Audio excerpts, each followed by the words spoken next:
took their chances, I think, as well. Like, if you look at the first half, especially those first 20 minutes, as I mentioned earlier, Chelsea had a few chances to put the ball in the back of the net.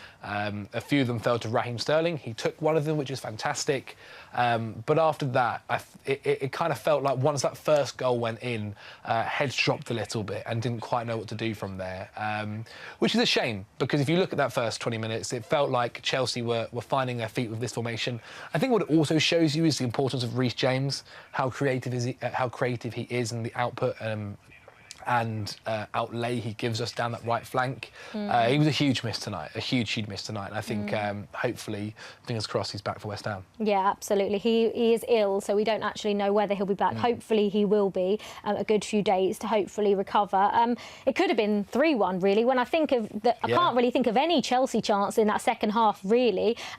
But if it wasn't for a brilliant, we'll get onto the Thiago Silva block, but first of all, Marc Cucurella, that's a goal stop. I'm not sure Mendy's getting there, and he last ditch. Yeah, for sure. To block it. That's part of defending. That's part of the defending is kind of being aware of where maybe the chance may fall, and if you can't be the one to clear it, this is try and get yourself in front of it. I think as a defender, when you grow up, I think that's part of something that you live for sometimes, that last-ditch tackle and that last-ditch block. And we've seen Thiago Silva do that throughout the years, but it's nice that Cucurella has that same kind of element about him, thinking, OK, if I'm not here for the header, can I put myself in a position that's ready for where the shot is coming? And he did very, very well. And also smart. I thought he defended pretty well. We've seen a lot, especially with handballs are nowadays, a lot of defenders can have their arms flailing. He was very, very smart with how he kept his position. Yeah, and I mean, the Thiago Silva block is just out of this world. Imagine having that, trying a little flick on your own goal line, but he does it and he clears it, and there's another goal saving.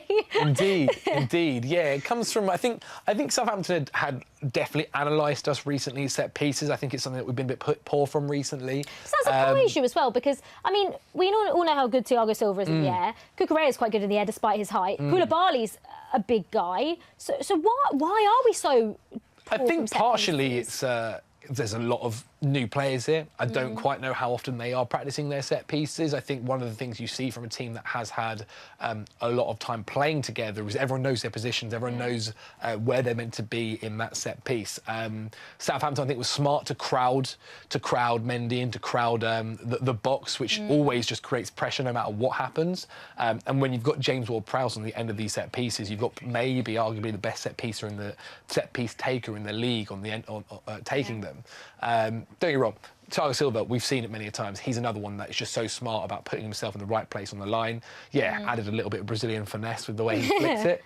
But I think Thomas Tuchel would prefer, obviously, that not happening and being better from the set piece and clearing it before that happens. Yeah, absolutely. One man who came on, got a little cameo, but within the first 10 seconds, a brilliant run, strong, powerful, quick, Armando Broja. Surely he's given Thomas Tuchel something to think about in terms of those are the types of those defenders, those Southampton defenders, are similar to the defenders that we're going to face when we play West Ham on Saturday.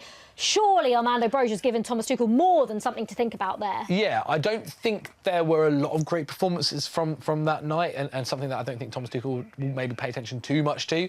But I think Broja was one of them. I think he came on and he added something that I think Chelsea were probably missing a little bit.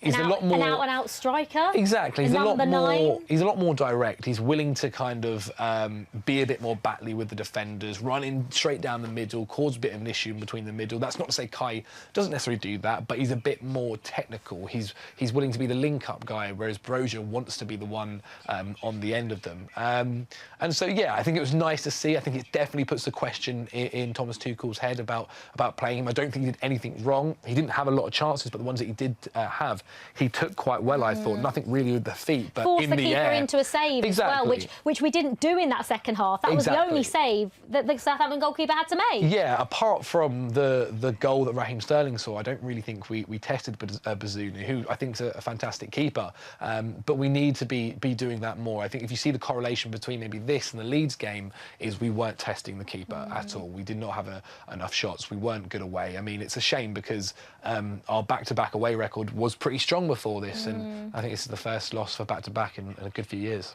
Yeah. Right, let's have a look then at what's coming up on the fifth stand app this week. Got Thomas Tuchel's press conference at Friday, 1:50 ahead of the West Ham game. On Saturday from 2:15 p.m, we've got Matchday Live. Of course, Chelsea against West Ham, the game that was moved from Sunday to Saturday, now a 3 o'clock kickoff. And you'll also have the highlights of Premier League 2, Everton against Chelsea. Zach, is it a good thing that we've only got a few days now to wait before we face West Ham again? We're back at the Bridge. What are you expecting? That's a really tough game. Even given the position West Ham are in, it's a big London derby. We need the fans to get behind us, don't we? For sure. I think it's a game both teams will be looking forward to. I think whatever position, if you've won a game, you're buzzing for the next game. If you've lost a game, you're buzzing for the next game to try and correct that. I wouldn't be too surprised if maybe we saw a little bit of a few changes. As you mentioned, Broha could be a guy that we see in the starting lineup. Yeah, Thomas Tuchel will, I'm sure, I'll be interested to see his press conference, but I'm sure we'll have a few changes to make, and we'll see that on the training pitch too. Yeah, Zach, thank you very much. Thank you, everyone, for watching. A disappointing night on the South Coast as Southampton beat Chelsea 2-1. But we'll be back on Matchday Live to hopefully rectify that and turn it into a win against West Ham. We'll see you next time. Bye-bye.